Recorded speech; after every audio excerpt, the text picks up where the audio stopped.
శాంతి.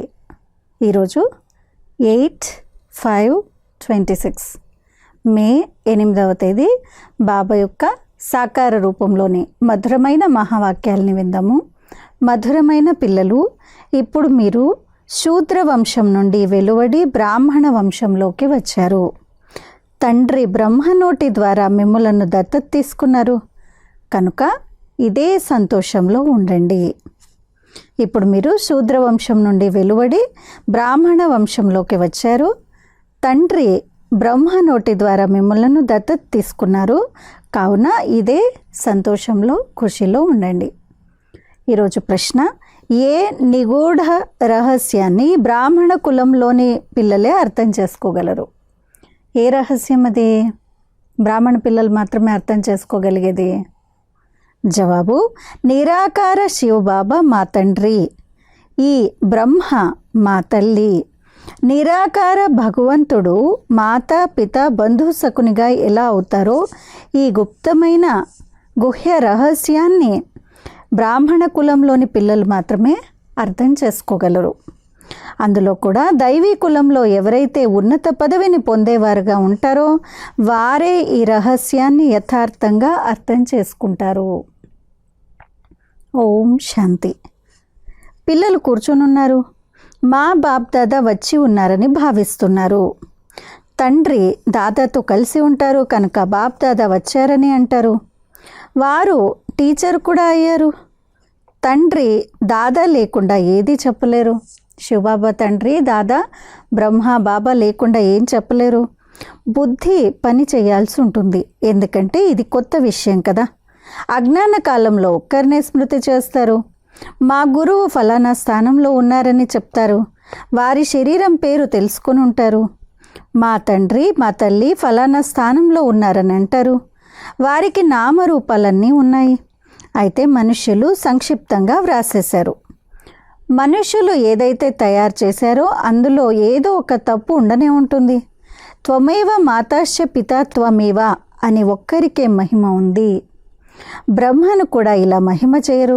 అలా మహిమ చేసినప్పుడు ఇతని నామరూపాలు బుద్ధిలోకి రావు. అలాగే విష్ణువు శంకరుల నామరూపాలు కూడా బుద్ధిలోకి రావు. నీవే తల్లి తండ్రి, మేము మీ సంతానము, తుమ్ మాతు పిత హం బాలక్ తేరే అని మహిమ చేస్తారు. అప్పుడు కూడా బుద్ధి పైకే వెళ్తుంది.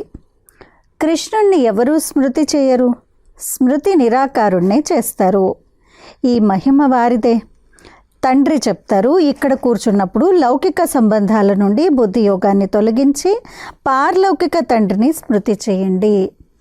ఈ సమయంలో వారు సన్ముఖంలో ఉన్నారు. భక్తి మార్గంలో మహిమ చేయనప్పుడు పైకి చూసి మీరు తల్లి తండ్రి హే భగవంతుడా అని స్మృతి చేస్తారు. భగవంతుడా అని అన్నప్పుడు శివలింగాన్ని కూడా స్మృతి చేయరు. చిలుకలాగా ఊరికే పాడుతూ ఉంటారు. లక్ష్మీనారాయణలను కూడా అలా అనరు, ఎందుకంటే వారు మహారాజా మహారాణులు. వారు పిల్లలు మాత్రమే వారిని తల్లి తండ్రి అని పిలుస్తారు. బంధువులు కూడా అలా పిలువరు. పిల్లలు మాత్రమే తల్లి తండ్రి అని పిలుస్తారు, ఇంకెవరు పిలవరు. భక్తులు పతిత పావన అని మహిమ చేస్తారు, కానీ శివలింగమై ఉంటారని బుద్ధిలోకి రాదు. కేవలం హే భగవంతుడా అని అలాగే అనేస్తారు. హే భగవంతుడా అని ఎవరినన్నారో ఏమీ తెలియదు. ఆత్మనైన నేను వారిని పిలుస్తున్నాననే జ్ఞానం ఉంటే వారు నిరాకార పరమాత్మ అని అర్థం చేసుకుంటారు. వారి రూపమే శివలింగమని అనుకుంటారు. యథార్థంగా ఎవ్వరూ తండ్రిని స్మృతి చేయరు. వారి నుండి ఏ ప్రాప్తి కలుగుతుందో ఎప్పుడు కలుగుతుందో ఏమీ తెలియదు. మీకు కూడా ఇంతకుముందు తెలియదు. ఇప్పుడు మీరు తండ్రి వారిగా అయ్యారు. శివబాబా మమ్ములను బ్రహ్మ ద్వారా తన పిల్లలుగా చేసుకున్నారని మీకు తెలుసు.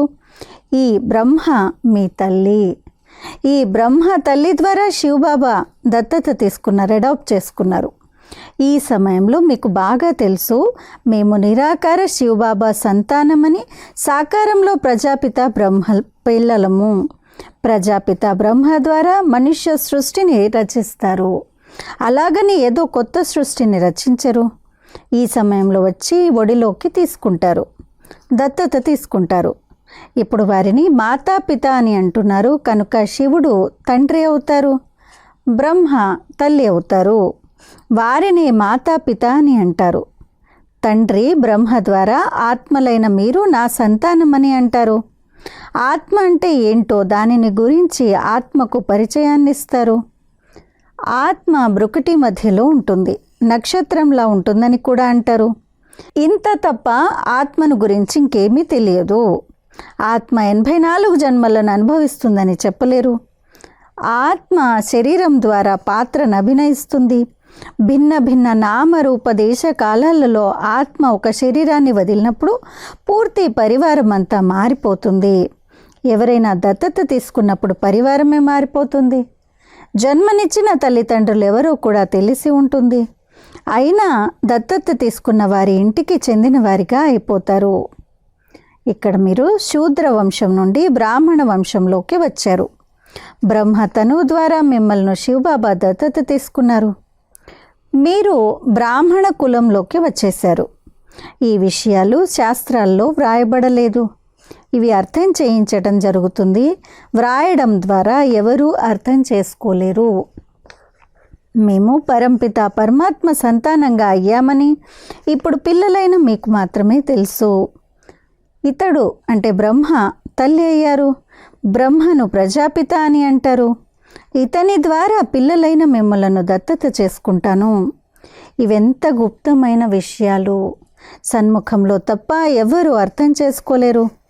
ఎవరైతే ఈ బ్రాహ్మణ కులం వారై ఉంటారో వారు మాత్రమే అర్థం చేసుకుంటారు. వారు దైవీ కులంలో ఉన్నత పదవిని పొందేవారుగా ఉంటారు. కొత్త వారెవరి బుద్ధిలోనూ ఈ విషయాలు కూర్చోవు. వారి బుద్ధిలోనూ కూర్చోవు, ఎవరికి అర్థం కూడా చేయించలేరు. మీలో కూడా నంబర్వార్ పురుషార్థానుసారం బుద్ధిలో కూర్చుంటాయి. త్వమేవ మాతాశ్చ పిత అని మహిమ చేస్తారు. శివబాబానే స్మృతి చేస్తారు. తర్వాత మీరే మాతాపిత అని అంటారు. ఒక తండ్రి మాతాపితగా ఎలా అవుతారు? ఈ విషయాలను వేర్వేరు అర్థం చేయించలేరు. ఎలాగైతే శాస్త్రాల్లో వ్యాసుడు వ్రాసిన విషయాలను మనుష్యులు కంఠస్థం చేసేశారో అలాగే మీకు కూడా ఎవరో చెప్పారు, మీరు కూడా కంఠస్థం చేశారని అంటారు. కొత్త వారికి అర్థం చేసుకోవడం చాలా కష్టము. ఇక్కడ ఉండేవారు కూడా కొందరు ఎవరికైనా ఇంతగా అర్థం చేయించలేరు. మీరు ఆత్మలు, మీ తండ్రి పరంపిత పరమాత్మ. ఆ బేహద్ తండ్రే బేహద్ వారసత్వాన్ని ఇస్తారు. ఒకప్పుడు వారసత్వాన్ని ఇచ్చారు, మళ్ళీ పునర్జన్మలు తీసుకుంటూ 84 జన్మలు పూర్తి చేశారు. ఇప్పుడు మళ్ళీ వారసత్వాన్ని ఇచ్చేందుకు వచ్చారు. ఇది ఇతరులకు అర్థం చేయించటం ఎంత సహజము. నీవే తల్లివి తండ్రివి అని ఎవరిని అంటారో ఆలోచించాల్సిన విషయం కదా. బ్రహ్మ ద్వారా దత్తత తీసుకుంటారు, మళ్ళీ తల్లి కూడా తప్పకుండా కావాలి. ఎవరైతే అనన్యమైన పిల్లలుగా ఉంటారో వారికి డ్రామా ప్లాన్ అనుసారం జగదంబ అనే బిరుదు ఇవ్వటం జరుగుతుంది. పురుషుణ్ణి జగదంబ అని అనలేము. ఇతడిని జగత్పిత అని అంటారు, బ్రహ్మబాబాని. జగదంబ మాతేశ్వరి సరస్వతి కదా. ఇతన్ని ప్రజాపిత అను పేరు ప్రసిద్ధమైంది. మంచిది. మరి ప్రజా మాత ఎక్కడా? కనుక మాతను దత్తత తీసుకోవడం జరుగుతుంది. ఆది దేవుడు ఉన్నారు, ఆది దేవిని నియమించటం జరుగుతుంది. జగదంబ ఒక్కరే, మహిమ వారిదే. జగదంబకు ఎన్ని మేళాలు జరుగుతాయి, కానీ వారి కర్తవ్యాన్ని గురించి ఎవ్వరికీ తెలియదు. కలకత్తాలో కాళికాదేవి మందిరం ఉంది, బొంబాయిలో కూడా జగదంబ మందిరం ఉంది. అయితే వారి ముఖాలు వేరువేరుగా ఉన్నాయి. జగదంబ ఎవరు? ఇదెవ్వరికీ తెలియదు. వారిని భగవతి అని కూడా అంటారు. ఇప్పుడు జగదంబను భగవతి అని అనేందుకు వీలు లేదు. ఆమె బ్రాహ్మణి, జ్ఞానేశ్వరి. ఆమెకు తండ్రి నుండి జ్ఞానం లభించింది. మీరంతా జగదంబ సంతానము. జ్ఞానాన్ని విని మళ్ళీ వినిపిస్తారు. ఇది మీ వృత్తి. మిమ్మలను ఈశ్వరుడు చదివిస్తున్నారు. ఏ మనుషులు చదివించటం లేదు. ఈ బ్రహ్మ కూడా మనిషే. మనుషులెవ్వరినీ పావనంగా చేయలేరు. మనుషుల బుద్ధి ఎంత మందగించిందంటే ఏమీ అర్థం చేసుకోలేరు. పతిత పావనుడు ఒక్క తండ్రి మాత్రమే. వారు పతితులను పావనంగా చేసేందుకే వస్తారు. ఈ పూర్తి ప్రపంచమంతా తమో ప్రధానంగా ఉంది. అందరూ పతితులుగానే ఉన్నారు. కొత్త ప్రపంచం పావనమైంది, పాత ప్రపంచం పతితమైంది. పాత ప్రపంచంలో నరకవాసులు ఉంటారు, కొత్త ప్రపంచంలో స్వర్గవాసులు ఉంటారు. సత్యుగంలో కేవలం భారతవాసి దేవతలే ఉంటారు, వేరెవ్వరూ ఉండరని బుద్ధి కూడా చెప్తుంది. ఇప్పుడు పిల్లలైన మీకు ఈ జ్ఞానం లభించింది. నూతన ప్రపంచంలో మొదట సూర్యవంశీ దేవతలు ఉండేవారు, తర్వాత చంద్రవంశీయులుగా అయ్యారు. సూర్యవంశం గడిచిపోయింది, చంద్రవంశం తర్వాత మళ్ళీ వైశ్యవంశము వస్తుంది. తప్పకుండా ఒకప్పుడు లక్ష్మీనారాయణల రాజ్యం ఉండేది. అచ్చా, వారికి ముందేముండేది? ఇదెవ్వరికీ తెలియదు. పిల్లలైన మీకు తండ్రి సృష్టి చక్రం యొక్క రహస్యాన్ని అర్థం చేయించారు. ద్వాపరంలో వైశ్యవంశీయులు ఉండేవారు, కలియుగంలో శూద్రవంశీయులు ఉంటారు. ఇప్పుడు మనం బ్రాహ్మణులుగా అయ్యామని మీకు తెలుసు. మిమ్మల్ని తండ్రి తనవారిగా చేసుకున్నారు, అనగా శూద్ర ధర్మం నుండి దేవతా ధర్మంలోకి బదిలీ చేశారు. ఇప్పుడు సూర్యవంశీయులు చంద్రవంశీయులు లేనేలేరు. లక్ష్మీనారాయణల రాజ్యము లేదు, రామరాజ్యము లేదు. ఇప్పుడు ఇది కలియుగాంతం. కలియుగం తర్వాత సత్యుగం తప్పకుండా వస్తుంది. కలియుగంలో ఈ పాత పతిత ప్రపంచం ఉంది. అత్యంత దుఃఖితులుగా ఉన్నారు. అందుకే దేవతల ముందు తల వంచి మహిమను గానం చేస్తారు. అచ్చా, లక్ష్మీనారాయణలకు ఈ రాజ్యాన్ని ఎవరిచ్చారు? చెప్పగలిగిన వారు ఎవరైనా ఉన్నారా? ఎవరి ఆలోచనల్లోనూ ఉండదు. ఎందుకంటే కలియుగం ఇంకా చిన్న బిడ్డ అని, ఇంకా 40,000 సంవత్సరాలు ఉన్నాయని బుద్ధిలో ఉంది. కనుక ఈ ఆలోచనే వారికి రాదు. ఇప్పుడు మీకు ఈ ఆలోచన వస్తుంది. మాకు స్మృతి నిలవడం లేదని కొంతమంది పిల్లలు అంటారు. ఎందుకంటే ఉదయమే లేచి స్మృతిలో కూర్చుని ధారణ చెయ్యరు. అర్థం కూడా చేసుకుంటారు, కానీ ఎవరికి అర్థం చేయించలేరు. ఇలా తప్పకుండా జరుగుతుంది. అందరూ ఒకే విధంగా బుద్ధివంతులుగా అవ్వలేరు. బుద్ధివంతులు కావాలి, బుద్ధిహీనులు కావాలి. చాలా బుద్ధివంతులు రాజులుగా రాణులుగా అవుతారు. ఎవరెవరు ఎంతెంత ఎక్కువగా అర్థం చేసుకుంటారో, ఇతరులకు అర్థం చేయిస్తారో వారి పేరు అంతగా ప్రసిద్ధమవుతుంది. ప్రదర్శనలో జరిగినప్పుడు బాబా ఫలానా వారిని పంపించండి అని వ్రాస్తారు. అంటే మీరు అర్థం చేయించలేరా అని అడిగితే అందుకు బాబాతో పిల్లలు ఇలా అంటారు, వారికి ఎక్కువ ప్రాక్టీస్ ఉంది, మేము కాస్త కచ్చాగా ఉన్నామని అంటారు. బాబా స్వయంగా కూడా ఎక్కడి నుండైనా నిమంత్రణ అంటే ఇన్విటేషన్ లభించినప్పుడు ఎవరెవరు ఉన్నారో వ్రాసి పంపండి, అప్పుడు ఎవరెవరిని పంపాలో నేను చూస్తానని అంటారు. మీకు ఎవరు కావాలి, ఎవరిని గురించి అడుగుతున్నారు అని బాబా అడుగుతారు. ఆ తర్వాత బాబా ఆలోచించి ఎవరినో పంపిస్తారనమాట. సన్యాసులు కూడా ఆ నిమంత్రణలో ఉన్నారా? అప్పుడు చాలా మంచి బ్రహ్మకుమారిని పంపవలసి ఉంటుంది. కుమార్క ఉన్నారు అంటే ప్రకాశ్మణి దాది, మనోహర్ ఉన్నారు, మనోహర్ దాది, గంగే ఉన్నారు, గంగే దాది. వీరిలో ఎవరినైనా పంపండి. పిల్లలు చాలామంది ఉన్నారు. జగదీష్ను పంపండి, రమేష్ను పంపండి. జగదీష్ భాయ్, రమేష్ భాయ్ వీళ్ళందరి పేర్లు. వీరు ఒకరికన్నా మరొకరు చురుకైన వారని మీకు కూడా తెలుసు. ఏ విధంగా జడ్జి, మ్యాజిస్ట్రేట్ ఉంటారు కదా, వారు ఒకరికంటే ఒకరు తెలివైన వారిగా ఉంటారు. జడ్జు, మ్యాజిస్ట్రేట్ వీళ్ళందరూ ఒకరికంటే ఒకరు తెలివైన వారని ప్రభుత్వానికి తెలుసు.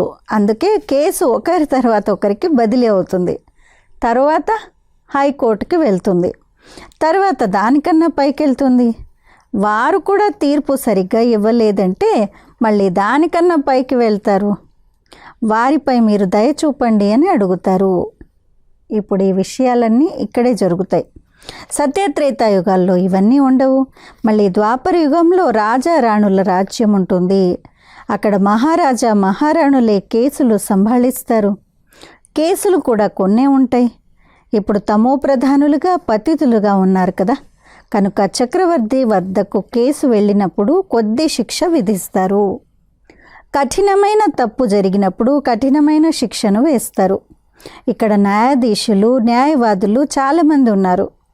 వారి కార్య వ్యవహారాల్లో వ్యత్యాసం ఉంటుంది. సత్యుగంలో ఏం జరుగుతుందో ఎవ్వరికీ తెలియదు. ఇప్పుడు తండ్రి అన్ని విషయాలు అర్థం చేయిస్తారు. ఈ లక్ష్మీనారాయణలు మీకు తెలుసా అని ఎవరినైనా ప్రశ్నించండి. ఉదాహరణకి బిర్లా ఉన్నారు, చాలా మందిరాలు కట్టిస్తూ ఉంటారు. ఎవరైనా మంచి పిల్లలైతే వారికి పత్రం వ్రాయండి, అంటే బిర్లాకు పత్రం లెటర్ రాయండి, మీరు అనేక లక్ష్మీనారాయణల మందిరాలను నిర్మిస్తారు. సత్యానికి ముందు కలియుగం ఉండేది, మరి వీరికి రాజధాని ఎలా లభించింది?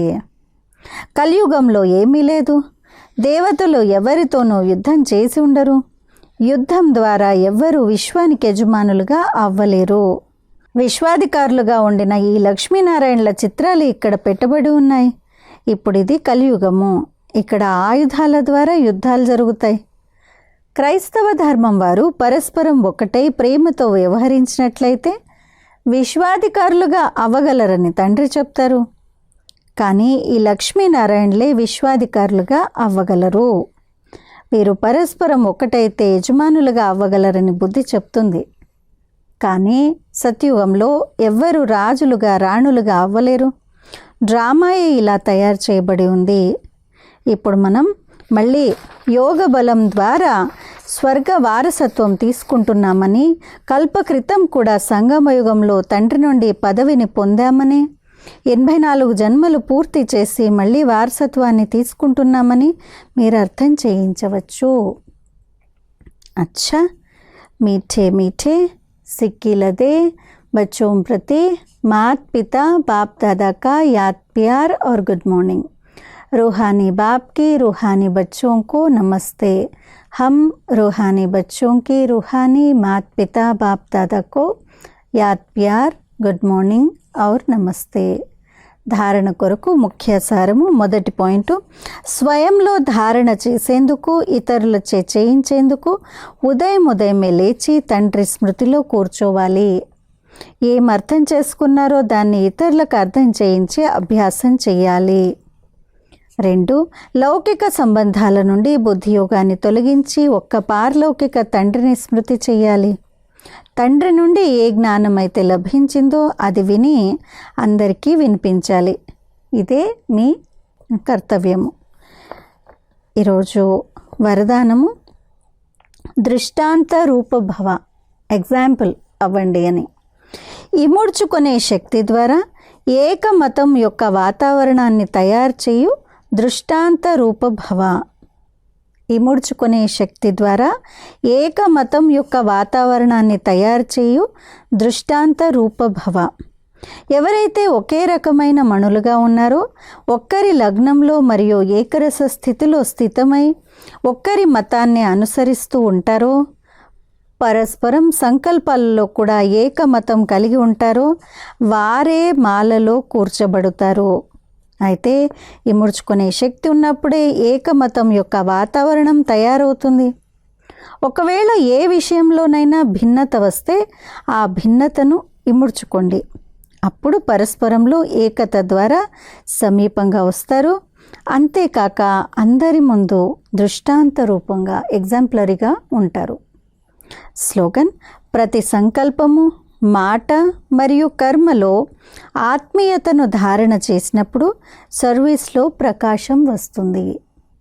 ప్రతి సంకల్పము, మాట మరియు కర్మలో ఆత్మీయతను ధారణ చేసినప్పుడు సర్వీస్లో ప్రకాశం వస్తుంది. అచ్చా, అవ్యక్త సూచన, సదా అచల్ అడోల్ ఏకరస స్థితిని అనుభవం చేయండి. ఏదైనా బాధాకరమైన దృశ్యాన్ని చూస్తున్నా నథింగ్ న్యూ. ఎవరికైతే ఈ నథింగ్ న్యూ అనే పాఠం పక్కాగా ఉంటుందో వారు భయపడరు. ఏం జరిగింది, ఎలా జరిగింది, ఇది జరిగింది అనే సమాచారం వింటూ చూస్తూ కూడా డ్రామాలో తయారై ఉన్న నిర్ణయాన్ని, అంటే భావిని శక్తిశాలిగా చూస్తూ ఇతరులకు కూడా శక్తినిస్తూ వెళ్ళండి. ప్రపంచంలోని వారు భయపడతారు, కానీ మీరు ఏకరస స్థితిలో ఉండి ఆ ఆత్మల్లో శక్తిని నింపుతారు. ఎవరు మీ సంపర్కంలోకి వచ్చినా వారికి శక్తులను, శాంతిని దానమిస్తూ వెళ్ళండి. సో ఏ పరిస్థితి ఎదురుగా వచ్చినా కానీ ఇది డ్రామాలో తయారై ఉన్నటువంటి భావి, అంటే ఆల్రెడీ ఫిక్స్ అయి ఉంది. అనేటువంటిది గుర్తుపెట్టుకోవాలి. అప్పుడు మనం కూడా శక్తిశాలిగా ఉంటూ ఎవరైతే మన ఎదురుగా వస్తారో వాళ్ళందరిలో కూడా శక్తిని నింపగలిగేటువంటి శక్తి మన లోపల ఉంటుంది. మరి రోజు మే మాసం యొక్క విశేష సైలెన్స్ యొక్క పాయింట్. ఈరోజు 8వ పాయింట్, సైలెన్స్ की శక్తి కమ్ మెహనత్ కమ్ ఖర్చే మే బాలా నషీన్ కరా సక్తి హై. సైలెన్స్ యొక్క శక్తి తక్కువ శ్రమ తక్కువ ఖర్చుతో ఎక్కువ ప్రాప్తిని ఎక్కువ ప్రత్యక్షతను చేయిస్తుంది. साइलेंस की शक्ति समय के खजाने में इकोनॉमी करा देती है, अर्थात कम समय में ज़्यादा सफलता पा सकते हो. సైలెన్స్ యొక్క శక్తి సమయం యొక్క ఖజానాని కూడా పొదుపు చేయిస్తుంది. అంటే తక్కువ సమయంలో ఎక్కువ సఫలతని పొందగలుగుతారు. యథార్థ ఎకానమీ హే ఏకనమీ బన్నా. యథార్థమైన పొదుపు ఏంటి అంటే ఒక్క బాబా స్మృతిలోనే ఒక్క బాబా స్మరణలోనే ఉండటము. ఏకనమీ అంటే ఒక్కరినే స్మృతి చేయటము. ఎకానమీ అని అంటే పొదుపుగా ఉండటము. యథార్థమైన పొదుపు అంటే ఏంటి? ఒక్క బాబా స్మృతిలోనే ఉండడం. ఏకా నామ్ సదా స్మృతి మే రహే, ఐసా ఏకనమీ వాలా ఎకానమీ కర్ సక్తా హే. ఒక్క బాబా స్మృతిలోనే ఉండాలి, సదా ఇదే స్మృతి ఉండాలి. ఇలాంటి ఏకనమీ ఒక్క బాబా స్మృతి ఉండే వాళ్ళే ఎకానమీ అంటే పొదుపు చేయగలుగుతారు. జో ఏకనమీ నహీ వహ్ యథార్థ ఎకానమీ నహీ కర్ సక్తా. ఎంత మంచి పాయింట్. ఎవరైతే ఒక్క బాబా స్మృతిలో ఉండరో వాళ్ళు ఎప్పుడూ పొదుపును చేయలేరు. కాబట్టి యథార్థమైన పొదుపు అంటే ఒక్క బాబా స్మృతిలో ఉండటము. మరి అప్పుడే సైలెన్స్ శక్తితో తక్కువ శ్రమ తక్కువ ఖర్చుతో ఎక్కువ బాబా ప్రత్యక్షత చేయగలుగుతాము. అదే ఈరోజు చేద్దాము.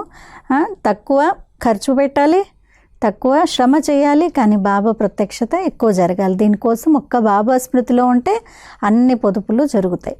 దీనిపైన ఎక్కువగా ఈరోజు టెన్షన్ ఇద్దాము. అచ్చా. ఓం శాంతి.